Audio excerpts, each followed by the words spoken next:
오늘 말씀의 제목은 믿음의 소망, 우리 믿음의 소망입니다. 우리 믿음의 소망이 무엇인가?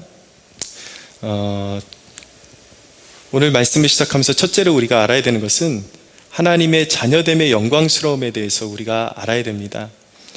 하나님의 자녀됨의 회복이라는 것은 아브라함의 복을 이어받는다라는 것을 의미하는 것입니다. 그러면 아브라함이 어떤 복을 받았는지 여러분들 아셔야 되겠죠? 아브라함은 첫째로 땅을 상속으로 받았습니다. 하나님께서 땅을 주시겠다, 가나안 땅을 주시겠다.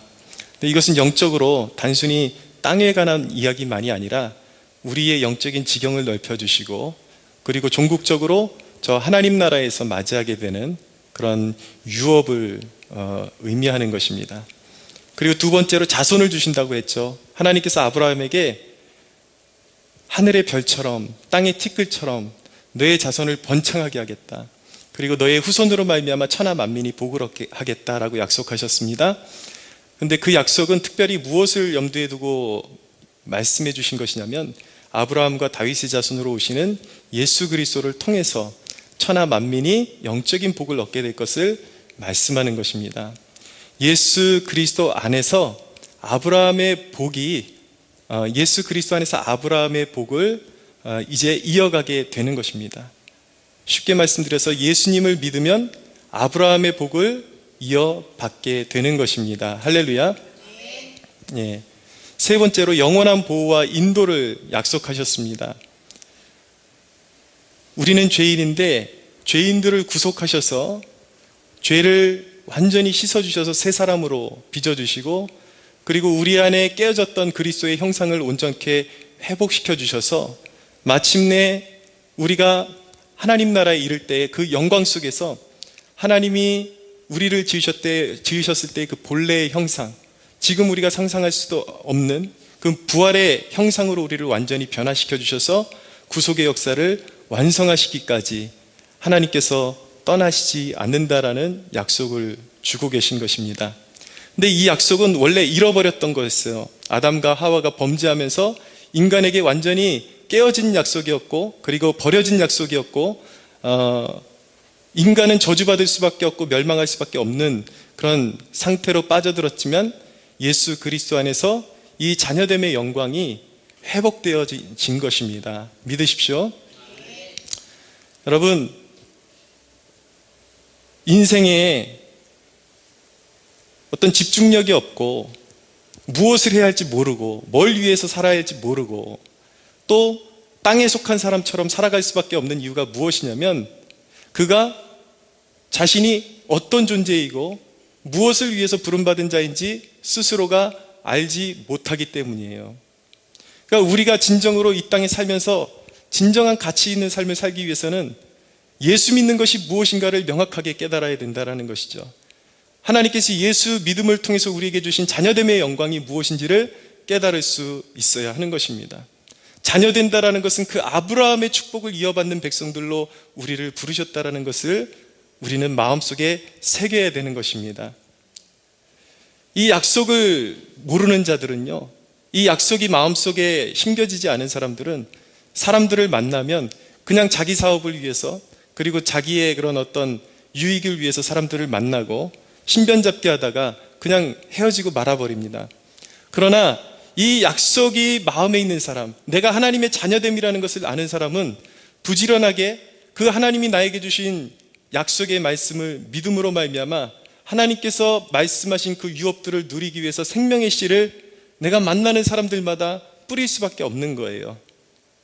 하나님이 나에게 영적인 후손들을 주시겠다고 했으니까 하늘의 별처럼 땅의 티끌처럼 그 약속을 믿는 사람은 반드시 그 믿음이 나에게 실체라면 반드시 만나는 사람들마다 생명의 씨를 뿌릴 수밖에 없는 것이죠. 인생의 주안점이 거기가 있을 수밖에 없는 거예요. 이건 자명한 사실입니다. 여러분이 무엇을 먹고 말하고 선택하고 이런 행동들 가운데 여러분들의 정체성이 들어있다는 것을 여러분들 깨달으셔야 합니다. 여러분들이 땅에 속한 사람이냐, 아니면 하나님의 자녀된 권세를 가지고 있는 사람이냐, 자명하게 나타난다는 것이죠. 이전에 제가 한 교회에서 우리 중고등학생들, 청년들 이렇게 교육 프로그램을 담당하는 고봉익 소장이라는 분이 있는데, 이분이 탁월한 교육가예요. 이분을 이제 모셔다가 강의를 했는데, 이분이 하시는 말씀이 무엇이냐면 공부에 대한 동기부여도 그와 똑같다라는 거예요. 그러면서 자기 아버지에 대한 그런 비유를 들어줬는데, 자기 아버지는 정말 탁월한 농부였다라는 것입니다. 정말 농사를 잘 지으시고 가을이 되면 풍성한 수확을 걷어내시고 농사에 실패함이 없는 그런 탁월한 농부셨는데, 아버지가 언젠가 자기가 농사를 그렇게 잘 짓는 이유에 대해서 말씀해 주시는 것을 들었는데, 이유는 바로 이거였다라는 거예요. 그 아버지는 하나님의 섭리 가운데 씨를 부지런히 뿌리면 가을이 되면 반드시 하나님께서 풍성한 열매를 주신다라는 것을 믿기 때문에, 그 믿음이 있기 때문에 자연스럽게 열심히 나가서 씨를 뿌리고, 그리고 거름을 주고 보살피고 열심히 심고 가꾸는 일을 할 수밖에 없다라는 것입니다. 이게 바로 인간의 정체성이라는 거예요. 우리 안에 진정한 자녀됨의 권세가 있다면 여러분, 우리는 그분의 나라를 위해서 살 수밖에 없는 것입니다. 아브라함에게 주신 자녀의 축복, 땅의 축복, 영원한 보호의 인도가 우리에게 주어진 것을 안다면 여러분들, 이제부터는 그냥 방향 없이 사시면 안 돼요. 목적 없이 사시면 안 돼요. 우리는 그리스도 안에서 하늘의 축복을 누리도록 부름받은 하나님의 자녀들임을 믿으시기 바랍니다. 하늘의 것을 뿌려야 돼요. 그래야 거둘 수 있게 되는 것입니다. 두 번째로, 그런데 이 하늘의 복, 하나님께서 믿는 자에게 주시는 복은 자격에 의해서 주는 것이 아니라 모두가 은혜라는 것을 우리가 깨달아야 하는 것입니다. 여러분, 은혜라는 것이 무엇인지 쉽게 설명을 드리면, 은혜라는 것은 자격 없는 자에게 하나님이 베푸시는 호의를 말하는 거예요. 받을 자격이 없는데 하나님께서 그에게 주시는 것이 은혜란 말이에요. 오늘 말씀을 좀 살펴보면 14절에 보면, 만일 율법에 속한 자들이 상속자이면 믿음은 헛것이 되고 약속은 파기되었느니라. 율법은 진노를 이루게 하나니 율법이 없는 곳에는 범법도 없느니라 라고 말씀하고 있습니다. 율법은 진노를 이루게 한다 라고 말씀하고 있습니다. 많은 사람들이 구원받는 이야기, 하나님의 복을 누리는 이야기에 대해서 이야기를 하면은, 그럼에도 불구하고 여전히 그냥 자격이 없는데 그 은혜를 누린다라는 것은 말이 안 된다라고 말하는 사람들이 있습니다. 분명히 있습니다. 자기 자신이 괜찮다라고 특별히 생각하는 사람들, 하나님이 잘한 사람한테 잘해주는 것이고 못한 사람은 벌을 줘야지, 어떻게 하나님이 잘했건 못했건 그것을 하나님이 따지시는 것이 아니라 자기를 믿는다는 믿음으로, 은혜로 이 모든 하늘의 영광스러운 것들을 주실 수가 있느냐라면서 자격을 따지는 사람들이 있어요. 그들의 내면에 은근히, 그 내면 속에 있는 것은 무엇이냐면 자기가 남보다 낫다라는 의식을 가지고 있는 거예요. 그리고 자기는 하나님 앞에 자기가 선을 행하고 착한 일을 나름대로 행하면 하나님 앞에 꽤 높은 점수를 받을 수 있을 것이라고 생각하고 있는 것이죠. 그러나 여러분, 하나님의 기준을 모르기 때문에 그런 오해를 하는 것입니다. 하나님의 기준은 완벽이에요. 완전. 0.0001%도 어김이 없는 완전을 요구하시는데, 설령 그가 99점을 받는다 할지라도 하나님 앞에는 자격 미달인 것입니다. 0점부터 99점까지 구원에 있어서는 다 자격 미달이에요. 하나님은 그가 행위로, 자격으로 나오려고 할 때 결코 그를 용서하지 않으십니다. 자격으로는 다 똑같은 거예요. 여러분, 헨드리 모울이라는 사람이 이 구원의 원리에 대해서 설명하면서 이런 말을 남겼습니다. 창녀나 거짓말하는 자나 살인자나 하나님의 영광에 이룰 수 없는 것은 맞다. 그들이 하나님의 영광에 이룰 수 없지만 당신도 하나님의 영광, 구원에 이룰 수 없는 것은 마찬가지이다. 왜냐하면 창녀나 거짓말장이나 살인자는 갱도의 가장 밑은 곳에 있을 뿐이고, 당신은 나름대로 거룩한 도덕성을 가지고 가장 높은 산에 서 있을 줄 모르겠지만 그 둘 다 하늘에 있는 별을 쥘 수 없는 것은 마찬가지이다 라는 말을 남겼어요. 무슨 말씀인지 아시겠습니까? 인간이 도덕성으로는 자기 눈으로 보면 하늘과 땅 차이로 내가 저 사람보다 나은 것 같지만 하나님의 기준은 별과 같이 높다라는 것입니다. 자격으로 결코 구원에 이룰 수 없다라는 거예요. 자격으로 결코 하나님의 축복을 누릴 수 없다라는 것입니다. 그러므로 여러분, 이 복을 누리고 싶다면 어떤 전제 조건이 선행되어야 하는가? 내가 하나님 앞에 아무것도 아니다, 내 자격을 완전히 내려놓아야 하는 것입니다. 나는 죄인일 뿐이다라는 것을 깨달을 수가 있어야 하는 것입니다. 그래서 16절의 말씀이 이어갑니다. 그러므로 상속자가 되는 그것이 은혜에 속하기 위하여 믿음으로 되나니 이는 그 약속을 모든 후손에게 굳게 하려 하심이라. 율법에 속한 자에게뿐 아니라 아브라함의 믿음에 속한 자에게도 그러하니 아브라함은 우리 모든 사람의 조상이라 라고 말씀하고 있습니다. 여러분, 하나님이 자격으로 하나님 앞에 나올 자가 아무도 없다라는 것은, 여러분에게 하나님 앞에 나올 자격이 아무도 없다라는 것을 말씀하는 것이 아니에요. 여러분들 모두를 거절하기 위한 말씀이 아니라, 자격으로는 누구도 한 사람도 하나님 앞에 설 수 없지만 하나님의 은혜를 의존하는 자는 누구든지 하나님 앞에 나올 수 있다라는 것을 말씀하고 있는 것입니다. 할렐루야. 은혜로 그분 앞에 나아가는 것입니다. 자격이 아니라 나의 죄를 깨닫고 보혈의 능력을 힘입어 하나님의 선하심을 힘입어 하나님이 주시겠다는 은혜를 믿음으로 공손하게 받을 때에 바로 그 사람이, 은혜를 공손하게 받는 사람이 하나님의 택하심 아래 있는 사람임을 믿으시기 바랍니다. 은혜로 받는 거예요. 하나님의 모든 것은 은혜인 것입니다. 하나님이 주시겠다라는 그 모든 것들을, 약속을 믿음으로 받는 것입니다.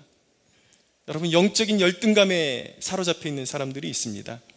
어떤 특별한 사람들을 보면서, 특별히 기도 응답을 잘 받고 어떤 영적인 경건해 보이는 사람들을 보면서 저 사람은 나와 달라, 저 사람은 뭔가 특별하기 때문에 저 정도 수준에 이른 거야, 그러나 나는 달라, 나는 자격이 없어, 여전히 믿는다고 하지만 그런 의식 속에 갇혀 있는 사람들이 있습니다. 그러나 여러분, 그런 태도는 성경을 완전히 부정하는 태도예요. 하나님이 자격으로 되는 것이 아니라고 말씀하셨는데도 불구하고 여전히 그 마음속에 자격으로 하나님 앞에 나아갈 수 있다라고 그렇게 생각하고 있는 것이죠.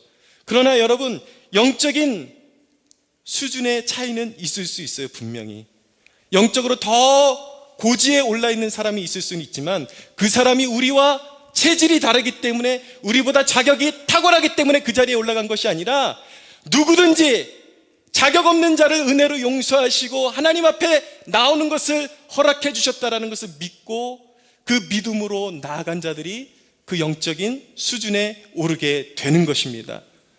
여러분들 모두가 하나님의 은혜의 처소로 부름받았음을 믿으시기 바랍니다. 자격이 아니에요.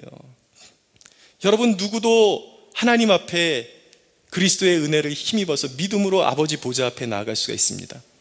이 말씀은 교회가 필요 없다, 목사가 필요 없다라는 말씀이 아니라, 교회와 목사의 지도로 배우게 된 그 믿음을 가지고, 그 믿음을 활용해서 여러분들 개인이 목사를 완전히 의존하지 않고도 여러분들 개인이 여러분들이 지도받은 그 믿음을 통해서, 그리스도의 보혈을 통해서 하나님 아버지와 친밀한 사귐을 가질 수 있고 아브라함이 누린 하나님의 축복을 받아 누릴 수 있음을 믿으시기 바랍니다.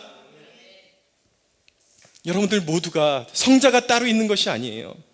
그런 사람들이 따로 있는 것이 아니에요. 성경은 분명히 말씀하고 있습니다. 그들이, 성경에 나타나는 위인들이 저와 여러분과 성정이 똑같은 사람이라고 말씀하고 있는 거예요. 자격이 더한 사람들이 아니에요. 그러나 그들이 탁월했던 것은 자격 없는 자에게 그분의 얼굴을 구하고 그분을 찾고 찾는 자들에게 상 주시는 하나님의 은혜를 그들이 더욱더 의지했기 때문에 더 영적인 깊은 은혜의 세계로 들어갈 수가 있었던 것이죠. 그러나 우리도 똑같이 그들과 같이 그 은혜의 세계로 하나님께서 초청하셨고 부르셨다는 사실을 믿으시기 바랍니다.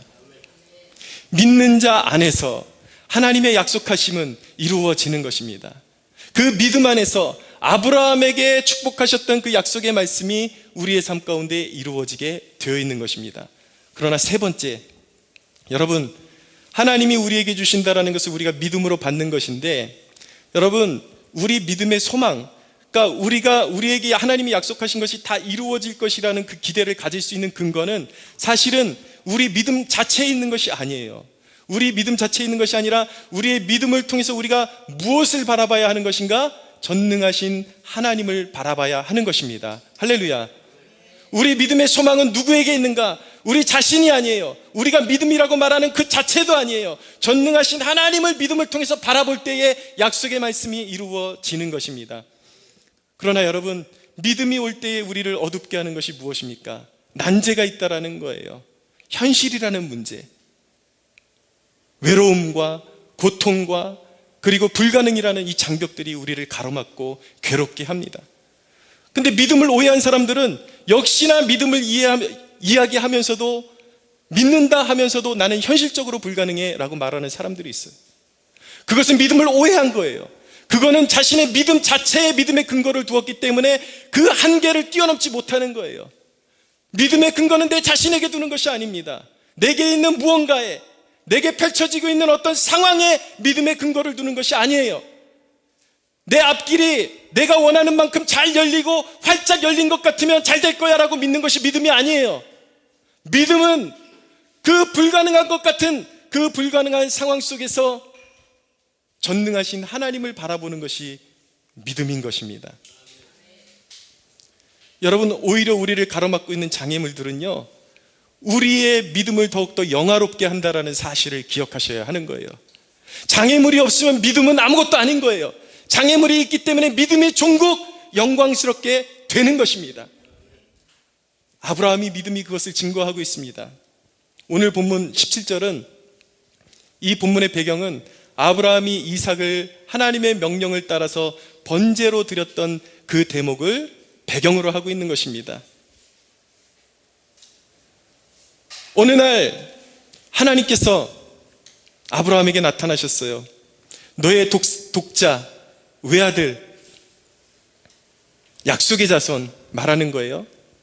다른 자식이 없었다라는 것이 아니라 이스마엘이 있었지만 하나님께서 약속을 주시고 25년 만에 아브라함에게 허락하신 독자를 번제로 바치라는 거예요. 모리아산에.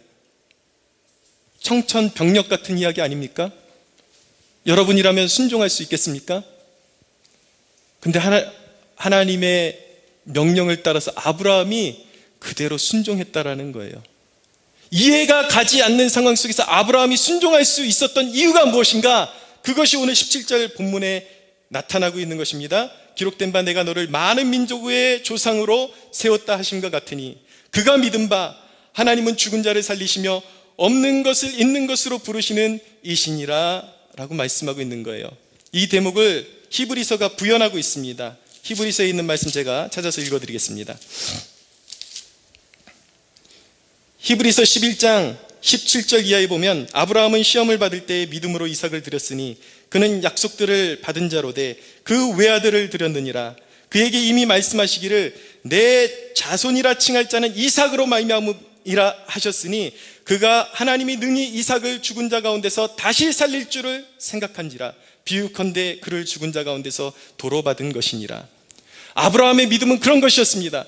하나님께서 다른 아들이 아니라 이삭을 통해서 약속의 후사를 이어가시겠다고 말씀하셨는데 이해가 가지 않는 상황으로 이끌어 가시는 거예요. 그럼에도 불구하고 이삭을 바치라고 했을 때에 하나님께는 무언가 이유가 있지 않겠는가? 뭔가 이유가 있기 때문에 하나님께서 이 이삭으로 말미암아 내 자손들이 하늘의 별과 같이 땅의 티끌과 같이 많아지게 하리라고 말씀하셨는데 이삭을 바치라고 하셨다면 그만한 이유가 있을 것이 아닌가? 아브라함은 끝까지 하나님을 믿은 것이죠. 이해가 가지 않는 상황 속에서 아브라함은 하나님의 신실하심과 그리고 그분의 능력을 믿은 것입니다. 신실하심은 무엇입니까?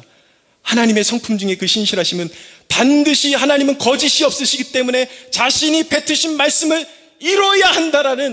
이루고야 만다라는 그 하나님의 신실한 성품을 그가 믿었기 때문에. 능력이라는 것은 무엇입니까? 하나님은 죽은 자를 살리시는 하나님이시기 때문에 하나님께서 이삭을 통해서 복을 주시겠다고 하셨다면 하나님은 이삭을 반드시 죽은 자 가운데서 살리실 수 있는 능력의 하나님이라는 것을 믿었기 때문에 아브라함이 이삭을 번제로 드리기로 결단할 수 있었던 것입니다. 그러나 아브라함이 하는 척하는 것이 아니라 진정으로 모리아 제단에 이삭을 바치려고 했을 때에 그가 칼을 잡고서 이삭을 잡으려고 했을 때에 하나님께서 천사를 통해서 아브라함아 아브라함아 내가 너의 진심을 보았다 라고 말씀하시죠. 내가 너의 진심을 보았으므로 다시 한번 축복을 확인시켜 주시고 너의 자손이 하늘의 별과 같이 많아질 것이고 너의 땅이 지경이 넓어질 것이다.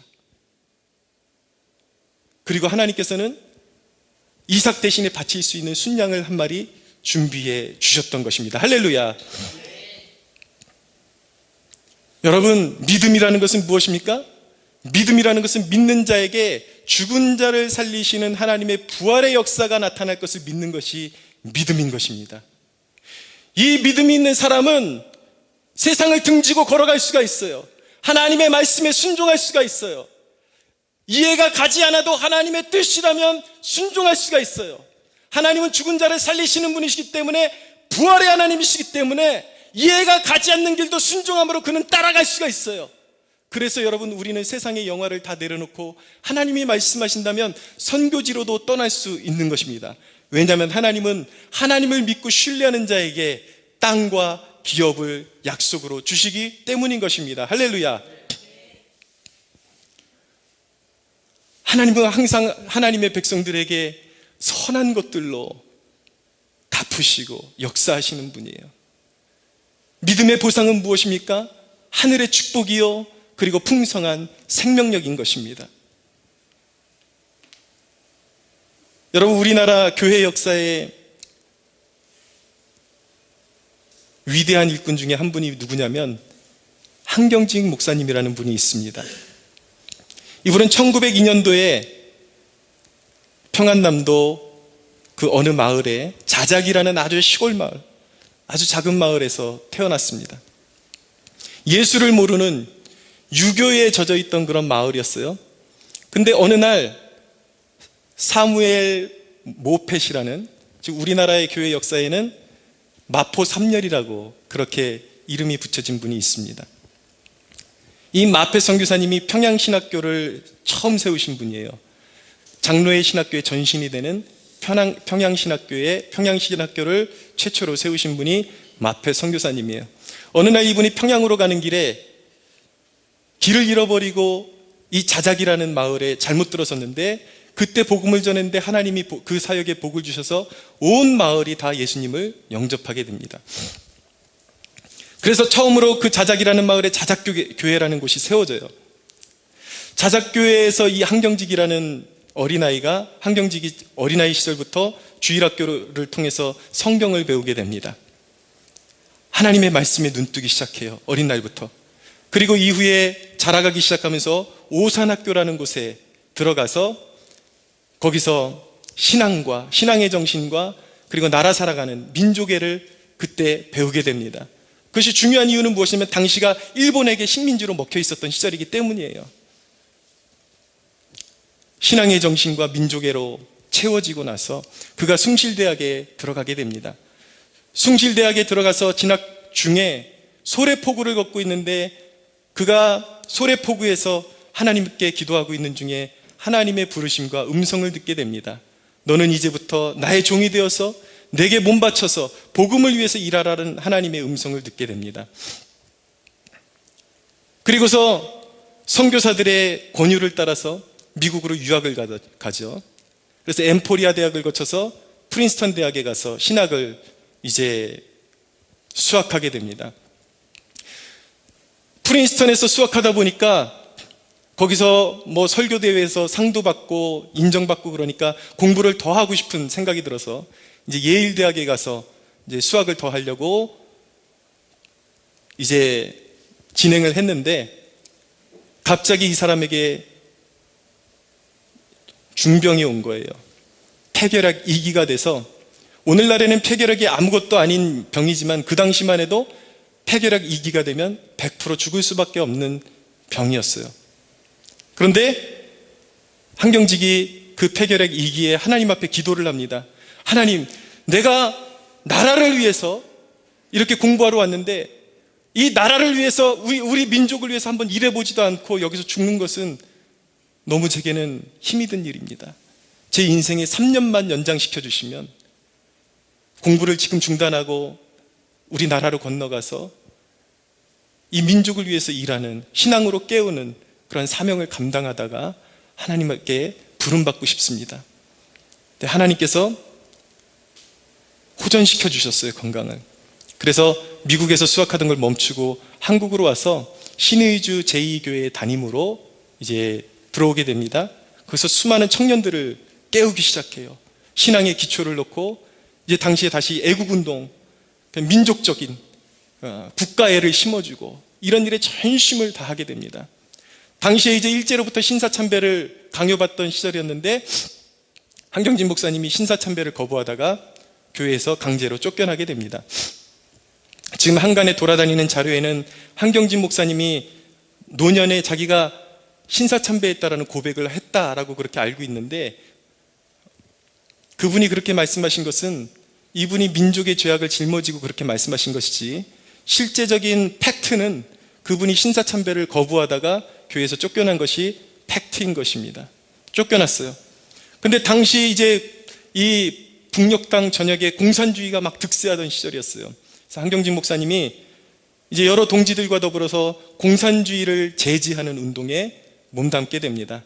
근데 공산주의가 득세하면서 핍박을 받게 되고 탄압을 받게 되고, 그래서 월남하게 돼요.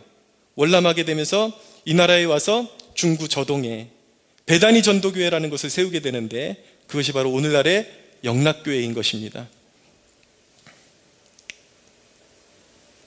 3년만 살려달라고 하나님께 구했는데 무려 98세까지 사시다가 왕성한 하나님의 일을 감당하시다가 무소유로, 우리나라에서 제일 큰 장로교를 일으켜 세우셨음에도 불구하고 무소유를 고집하시고 무엇 하나 자기 재산으로 남겨두지 않고 하나님의 영광만을 위해서 살다가 98세에 부름받으셨습니다.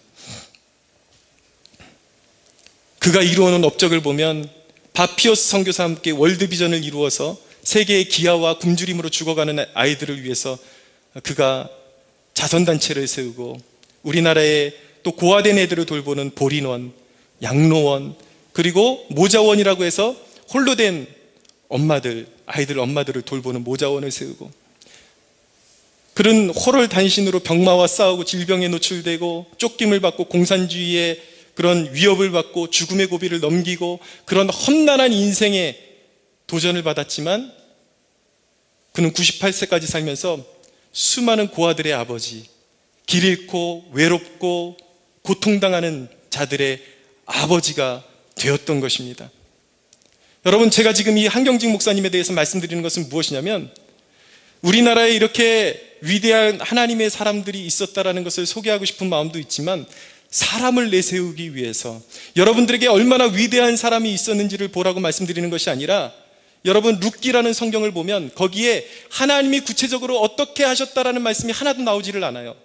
사람이 살았던 이야기, 나오미와 룻이라는 며느리가 쫄딱 모압에서 망하고 베들레헴으로 돌아왔는데 그들이 메시아의 족보에 들어가는 이야기를 담고 있는 거예요. 하나님의 역사에 대해서 한마디도 나오지 않고 있지만 그들이 살아가는 모습을 통해서 무엇이 드러나는 것입니까? 하나님의 역사가 거기에 드러나는 것이에요. 할렐루야. 그렇기 때문에 성경인 것입니다.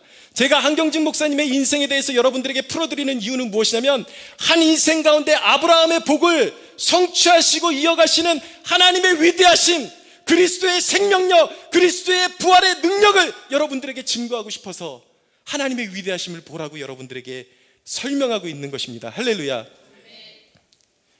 여러분, 예수를 믿음 안에서 그 약속을 따라가는 자는 질병과 가난과 전쟁과 재앙이, 그런 불가능한 이라는 요소들이 가리고 그 약속을 방해하지만 결코 하나님이 주신 그 생명을 누구도 깨뜨릴 수 없다라는 것, 꺼뜨릴 수 없다라는 것을 믿으시기 바랍니다.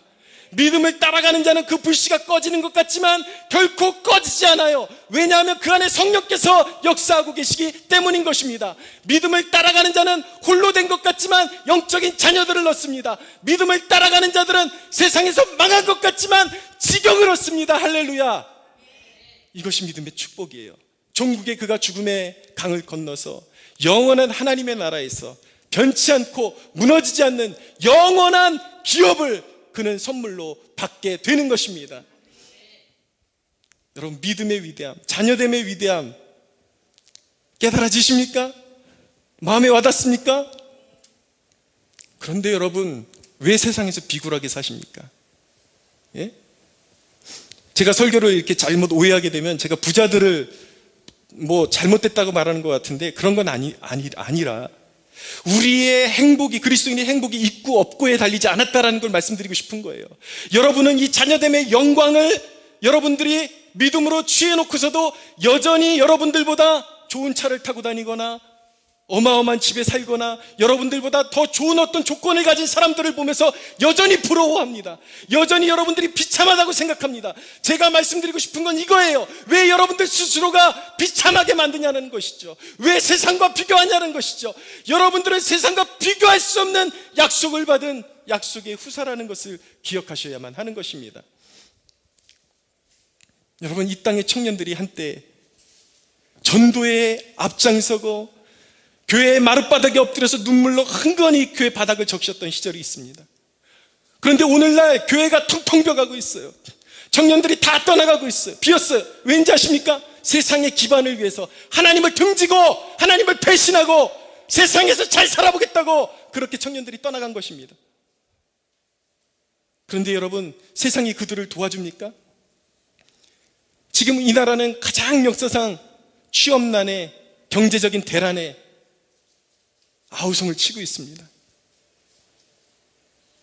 여러분, 저는 이 세상이 돌아가는, 이 나라가 돌아가는 이 현실을 바라보면서 하나님을 등지고 떠난 그리스도인을 향한 하나님의 경고라는 생각을 가지고 있습니다. 우리 세대에게 필요한 것은 무엇입니까? 다시 믿음으로 돌아서야 하는 것입니다. 할렐루야. 다시 예수께로 돌아와야 하는 것입니다. 다시 믿음의 세계로, 다시 영적인 유업을 얻는 그 거룩한 자녀됨의 세계로, 믿음의 세계로, 예수 그리스도를 주로 아브라함의 후사를 이어가는 하나님의 백성들로 돌아와야 하는 것입니다. 할렐루야. 하나님께서 이 세대에게 원하시는 것은 다시 한번 예수의 깃발을 높이 들고 다시 한번 눈물로 그 약속을 붙들고 눈물로 바닥을 적시는 세대가 일어나기를 원하시는 것입니다. 여러분, 그렇게 바득바득 살아서 세상에서 성취하고 얻으면 뭐 할 건데요? 악인의 날은 바람이 겨에 날려가는 것처럼 잠시라고 성경이 말씀하고 있습니다. 하나님을 떠나서, 그리스도를 떠나서 원하는 학교에 들어가고 원하는 것들을 다 성취하면 뭐 할 건데요? 그것이 여러분들에게 어떤 의미를 제공하는데요? 영원이라는 그 시간 속에서 여러분, 이 세상에서 잠시 누리는 것들은 영혼에 비할 때 너무 보잘것없다라는 것입니다. 왜 무너지는 세상에 인생의 기초를 쌓으십니까? 왜 썩어지는 세상 가운데 인생의 기초를 쌓으십니까? 제 말이 틀렸습니까?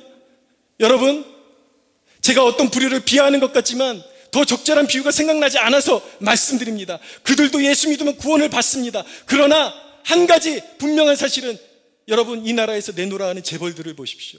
뉴스에 나오는 그들의 모습을 보십시오. 세상에서 가장 값진 것을 먹고 가장 비싼 것을 타고 다니고 가장 부유하게 살지만 결국 인생은 똑같은 곳으로 가는 거예요. 나중에 휠체어 끌고 나가고 개결되는 모습 보십니까? 다 죽음으로 가는 거예요. 돈이 있어도 이제 먹고 싶은 것도 못 먹어요. 그날이 속히 오는 거예요. 사람들에게 무엇을 위해서 사는 것이 가치 있는 것입니까? 세상에서 성공을 위해서 사는 것이 가치 있는 것입니까? 예수를 위해서, 하나님 나라를 위해서, 영원토록 새하지 않는 예수 그리스도를 위해서 내 인생을 바치는 것이 가치 있는 일인 것입니까? 그렇게도 계산이 안 나옵니까? 그렇게도 똑똑한 사람들이 그렇게도 계산이 안 나옵니까? 어째서 그것이 눈이 밝게 보임에도 불구하고 썩어질 세상을 얻지 못해서 세상에서 기웃거리고 세상에서 비굴하게 아부하고 세상에서 비굴하게 살아가고, 여러분, 당당한 그리스도의 자녀로 살아갈 수 있는 축복이 있게 되기를 바랍니다. 여러분, 너무 세상에서 잘 살려고 하지 마세요.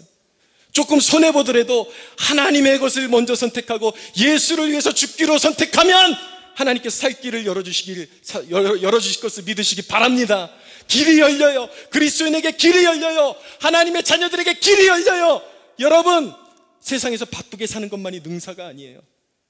여러분들이 정말 하나님 나라를 추구하신다면, 아브라함에게 주신 그 약속의 후사가 여러분이라는 사실을, 여러분들이 그 약속을 이어받는 하나님의 백성들이라는 것을 믿으신다면, 여러분, 하나님께서 부르실 때에 하나님의 것을 먼저 생각하십시오. 예배를 먼저 가장 우선같이 해두십시오. 할렐루야.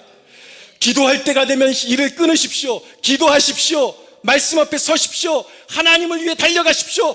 하나님의 것이 영원한 것입니다. 하나님의 나라는 영원히 쇠하지 않는 것입니다. 할렐루야. 영원한 가치를 위해서 사십시오. 사랑하는 여러분, 하나님은 혈통적으로 대단한 사람을 사용하시는 것이 아니라 혈통과 민족을 뛰어넘어서 저 모퉁이에 버려진 돌멩이 하나와 같은 보잘것없는 존재라 할지라도 그에게 믿음이 있다면 그 믿음이 있는 자를 위대하고 존귀하게 사용하시는 하나님이심을 믿으시기 바랍니다. 하나님께서 이 세대에게 원하시는 것이 무엇입니까? 이 세대를 향한 하나님의 눈물은 무엇입니까? 하나님의 백성들을 향한 눈물은 무엇입니까? 믿음을 통해서 하나님의 자녀됨의 영광을 회복하는 것. 여러분, 도전합니다. 세상에 기웃기웃거리면서 거지같이 살지 마십시다. 할렐루야. 하나님의 자녀답게 사십시다. 하나님의 자녀됨의 영광을 우리가 깨닫고 그분의 기쁨을 위하여, 그분의 영광을 위하여, 그분의 나라의 확장을 위하여 우리의 삶을 드릴 수 있는 축복이 있게 되기를 예수 그리스도의 이름으로 축복합니다. 우리 하나님께 영광의 박수 올려드리겠습니다.